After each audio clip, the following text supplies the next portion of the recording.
السلام علیکم ورحمۃ اللہ وبرکاتہ۔ آج کی تراویح میں سورہ بنی اسرائیل اور سورہ کہف پڑھی گئی۔ سورہ بنی اسرائیل مکی صورت ہے، اس میں 111 آیتیں اور 12 رکوع ہیں۔ پہلی آیت میں اللہ تعالیٰ نے معراج کا ذکر کیا ہے۔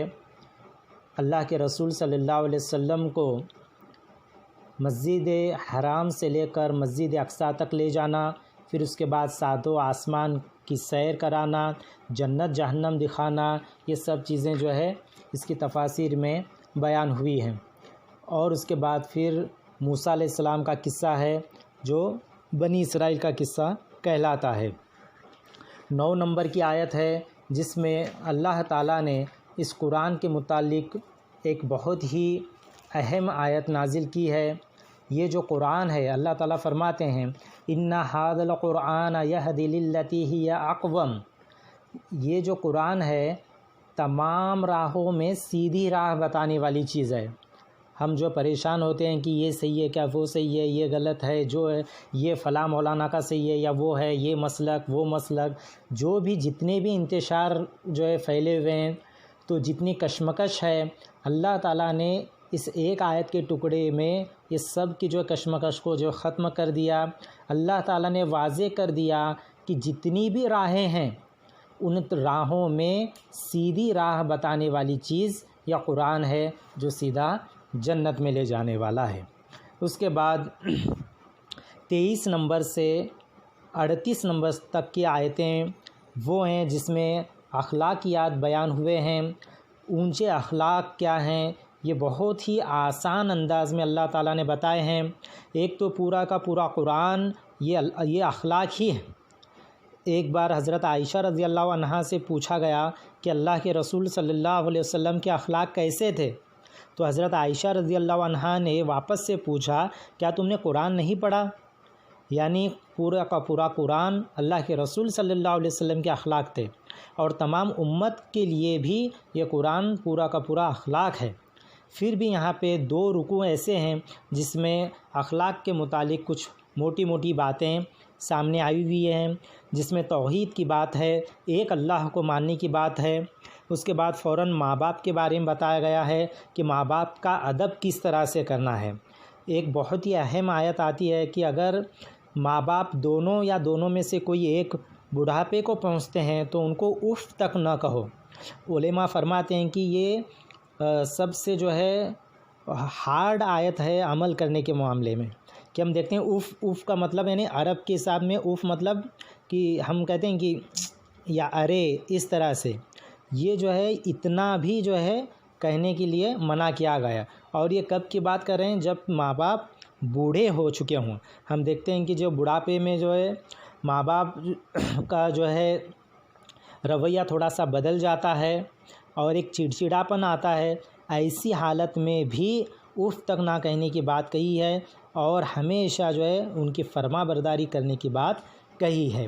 ماں باپ کے تعلق سے اتنی سارے احادیث ہیں جو ہم دیکھتے ہیں، خود قرآن میں بھی ہے جب بھی اللہ تعالیٰ نے توحید کی بات کہی ہے تو فوراً اس کے بعد جو ہے ماں باپ کا ذکر آتا ہے۔ اسی پس منظر میں ایک واقعہ نقل کیا گیا ہے، امام قرطبی نے صحیح سند کے ساتھ حضرت جابر بن عبداللہ رضی اللہ عنہ سے روایت کیا ہے کہ ایک شخص رسول کریم صلی اللہ علیہ وسلم کی خدمت میں حاضر ہوا اور شکایت کی کہ میرے باپ نے میرا مال لے لیا۔ آپ صلی اللہ علیہ وسلم نے فرمایا کہ اپنے والد کو بلا کر لاؤ۔ اسی وقت حضرت جبریل امین جو تشریف لاتے ہیں اور کہتے ہیں کہ اللہ کے رسول صلی اللہ علیہ وسلم کی اس کا جب باپ آئے تو اس سے وہ کلمات پوچھو جو وہ دل میں کہہ رہے ہیں، یعنی اس باپ سے پوچھو کہ وہ کیا جو ہے کہہ رہے ہیں کلمات۔ تو پورے جو ہے اشعار ہیں جس میں اس باپ نے جو ہے اپنی کیفیت بیان کی ہے کہ کس طرح سے میں نے میرے بیٹے کو پالا ہے، پھر اس کے باوجود آج جو ہے وہ مجھے دھیان نہیں دیتا ہے یا میری مدد نہیں کرتا ہے۔ یہ جب سنتے ہیں اللہ کے رسول صلی اللہ علیہ وسلم تو بس اتنا ہی کہتے ہیں کہ انت و مالک لابیک، یعنی اس بیٹے سے کہتے ہیں کہ تو اور تیرا مال سب تیرے باپ کا ہے۔ یہ جو ہے یہ بہت ہی اہم جو ہے حدیث۔ آج کے ماحول میں اگر دیکھتے ہیں تو ساس بہو کے جھگڑے ہیں، میاں بیوی کے جھگڑے ہیں۔ جھگڑے کیوں ہو رہے ہیں؟ بیوی کہتی ہے کہ میرے جو ہے شوہر ہیں وہ سسر پہ خرچ کرتے ہیں، ساس پہ خرچ کرتے ہیں. تو اس حدیث پر اگر غور کریں گے تو اللہ کے رسول صلی اللہ علیہ وسلم یہ فرما رہے ہیں کہ جو بھی انسان کا مال ہے اور وہ خود انسان، وہ اس کے باپ کا ہے.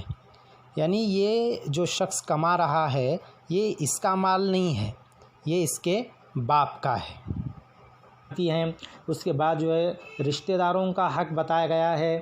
پھر جو فالتو خرچ کرتے ہیں ان کو شیطان کے بھائی قرار دیا گیا ہے. اس کے بعد خرچ کرنے کا طریقہ بتایا ہے کہ اتنا بھی جو ہے خرچ مت کرو کہ اپنے خود کو جو ہے مانگنے کی نوبت آ پڑے، اور اتنا بھی جو ہے کنجوسی مت کرو، یعنی درمیان کی راہ جو ہے اختیار کرو. پھر اپنی اولاد کو غریبی کے ڈر سے قتل نہ کرنے کی بات کہی ہے، اور یہاں پہ فرمایا ہے کہ ہم ان کو بھی روزی دیں گے اور تم کو بھی روزی دیں گے. یعنی جن کی روزی روٹی کے بارے میں تم فکر کر کے ان کو قتل کر رہے ہو، ہم نے ان کو بھی روزی جو ہے دینے کا ذمہ لیا ہے. اس کے بعد جو ہے بدکاری اور بے حیائی کے قریب بھی مت جاؤ، اس طرح سے بات کہی گئی ہے. اس کے بعد کسی کو بھی جو ہے ناحق قتل مت کرو، یتیم کے مال کے قریب مت جاؤ، جب بھی ناپ تول کرو تو پورا کا پورا کرو، اور بغیر تحقیق کی کسی بات پر عمل نہ کرو. اور کان، آنکھ اور دل کے بارے میں تم سے سوال کیا جائے گا. یہ ایک بہت ہی اہم آیت آئی ہوئی ہے. قیامت کے دن جو ہے زبان کو لاک کیا جائے گا. یہ جو زبان یعنی یہاں پہ اپنی طرفداری کرتی تھی، اپنی صفائی پیش کرتی تھی، قیامت کے دن لیکن زبان بند رہے گی، اور اپنے اعضاء جو ہے بتائیں گے کہ فلاں، جو کان بتائیں گا کہ اس کان سے جو کیا کیا سنا گیا ہے، قرآن کی تلاوت سنی ہے یا گانا سنا ہے. آنکھ جو ہے بتائیں گی کہ اس آنکھ سے کیا کیا دیکھا ہے. بہرحال تمام اعضاء جو ہے گواہی دیں گے، اس کے بارے میں بتایا. اس کے بعد جو ہے چلنے کا طریقہ اللہ تعالیٰ بتا رہے ہیں. دیکھیے اللہ تعالیٰ فرماتے ہیں کہ تم جو ہے زمین پر اکڑ کر مت چلو. یعنی اتنی آسان چیزیں جو ہمارے ڈیلی لائف سے جو ہے ریلیٹڈ ہیں، کہ ہم دیکھتے ہیں کہ یہ سب چیزیں جو ہے ہم روزانہ اس کے متعلق ہمارا عمل ہوتا ہے. تو ہم اگر دھیان دیں گے کہ کیا واقعی یہ سورہ بنی اسرائیل کی جو آیتیں ہیں اس پر ہمارا عمل ہے یا نہیں ہے. بہرحال اس کے بعد آدم علیہ السلام کا قصہ شروع ہوتا ہے. پھر اس جو ہے سورہ بنی اسرائیل میں انسان کی جو صفت بتائی ہے کہ انسان جلد باز ہے، انسان ناشکرا ہے، بہت ساری چیزیں اس میں آئی ہوئی ہیں. 78 نمبر کی آیت میں قرآن کے نماز اور قرآن کے متعلق فرمایا ہے کہ نماز قائم کرنے کے بارے میں فرمایا اقیم الصلاۃ لدلوک الشمس الی غسق اللیل وقرآن الفجر ان قرآن الفجر کان مشہودا. یعنی قائم رکھ نماز کو سورج ڈھلنے سے رات کے اندھیرے تک. اور فرمایا قرآن کے متعلق کہ قرآن پڑھنا فجر کا، بے شک قرآن پڑھنا فجر کا ہوتا ہے روبرو، یعنی گواہی کا وقت ہوتا ہے فرشتوں کا صبح کے وقت قرآن کا پڑھنا.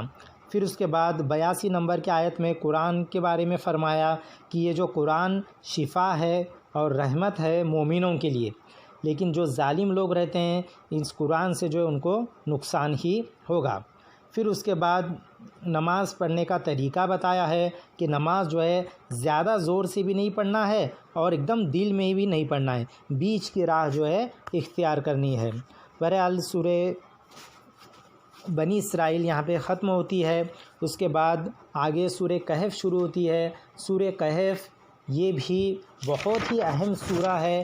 یہ بھی اس صورت میں 110 آیتیں ہیں اور 12 رکوع ہیں. اس کی فضیلت کے تعلق سے بہت ساری احادیثیں آئی ہوئی ہیں. حدیث کی جو کتابیں مسلم ہے، ابو داؤد ہے، ترمذی ہے، نسائی ہے اور مسند احمد ہے. اس میں حضرت ابو درداء رضی اللہ عنہ سے ایک روایت ہے کہ جس شخص نے سورہ کہف کی پہلی 10 آیتیں حفظ یاد کر لیں وہ دجال کے فتنے سے محفوظ رہے گا. اور بہت ساری جو کتابیں ہیں احادیث کی، اس میں اور ایک روایت آتی ہے کہ جس میں سورہ کہف کی آخری 10 آیتوں کے بارے میں یہ جو فضیلت بتائی گئی ہے کہ جو آخری 10 آیتیں یاد کرے گا وہ دجال کے فتنے سے محفوظ رہے گا.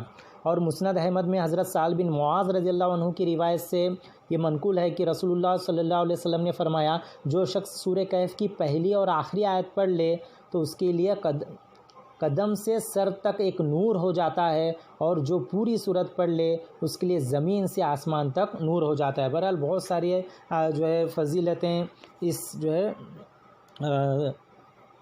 اس سورہ کے بارے میں بتائی گئی ہے۔ 27 نمبر کی آیت ہے جس میں اللہ تعالیٰ نے ایک حکم دیا ہے قرآن کے متعلق کہ اس کی جو تلاوت جو ہے سلسلے وار کرتے رہا کرو، یعنی کنٹینیو اس کو جو ہے پڑھو۔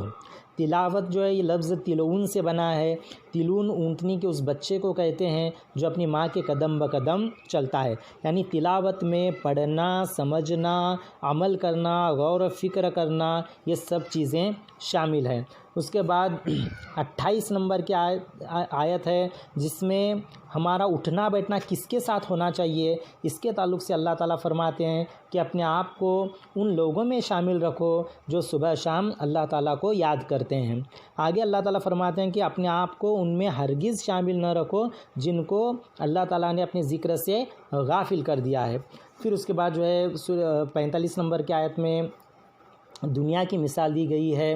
46 نمبر کی آیت میں مال اور بیٹے یہ سب دنیا کی رونق ہے کہا گیا ہے، اور اصل چیز جو ہے وہ آخرت ہے۔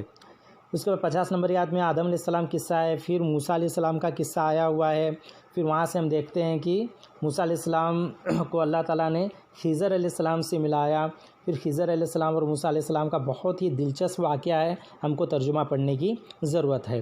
اس کے بعد 83 نمبر کی جو آیت میں ذوالقرنین کا قصہ شروع ہوتا ہے۔ پھر یہ یاجوج ماجوج کون ہے، ذوالقرنین کیسے بادشاہ تھے، کس طرح سے وہ جو اپنی قوم کی مدد کرتے تھے، یہ بہت ہی ڈیٹیل میں جو ہے اس جو ہے صورت میں بتایا گیا ہے۔ 103 اور 104 نمبر کی آیت میں اللہ تعالیٰ نے فرمایا کہ آپ کو معلوم ہے کہ سب سے جو گھاٹا اٹھانے والا جو عمل کون سا ہے، وہ عمل ہے جو صرف دنیا کمانے کے لیے کیا جاتا ہے، یعنی وہ کام وہ کوششیں جو صرف دنیا کے لیے چلتی ہیں، یہ سب کے سب کیا ہیں، گھاٹا اٹھانے والے ہیں، اور وہ خود یہ سمجھتے ہیں کہ ہم بہت اچھا کام کر رہے ہیں، جبکہ وہ نقصان والا کام ہوتا ہے۔ اس کے بعد 109 نمبر اور 110 نمبر کی آیت ہے جس میں اللہ تعالیٰ کہہ رہے ہیں کہ اللہ تعالیٰ کی قدرت بیان فرما رہے ہیں کہ تو کہے اگر دریا پوری سیاہی ہو کہ لکھے میرے رب کی باتیں، تو بے شک دریا خرچ ہو چکے ابھی نہ پوری ہوں میرے رب کی باتیں۔ یعنی آپ لوگوں سے فرما دیجئے کہ اگر میری رب کی باتیں، یعنی وہ کلمات، وہ عبارتیں جو اللہ تعالیٰ کی صفتوں اور خوبیوں اور کمالات پر دلالت کرتے ہوں، اور ان سے اللہ تعالیٰ کے کمالات اور خوبیوں کو کوئی بیان کرنے لگے، تو ایسے کلمات کو لکھنے کے لیے سمندر کا پانی روشنائی کی جگہ ہو اور اسے لکھنا شروع کرے، تو میرے رب کی باتیں ختم ہونے سے پہلے سمندر ختم ہو جائے گا اور سب باتیں گھیرے میں نہ آئیں گی۔ پھر آگے اللہ تعالیٰ فرما رہے ہیں اگرچہ اس سمندر کے جیسا ایک دوسرا سمندر بھی اس کی مدد کے لیے ہم لائیں، تب بھی اللہ تعالیٰ کے کمالات اور خوبیاں اور صفات ختم نہیں ہوں گی۔ بہرحال سورہ کہف یہاں پہ ختم ہوتی ہے۔ اللہ تعالیٰ سے دعا ہے کہ اللہ تعالیٰ ہم کو کہنے اور سننے سے زیادہ عمل کرنے کی توفیق عطا فرمائیں۔ اس کے بعد آگے کی صورتوں کا خلاصہ انشاءاللہ کل دیکھیں گے۔ السلام علیکم ورحمۃ اللہ۔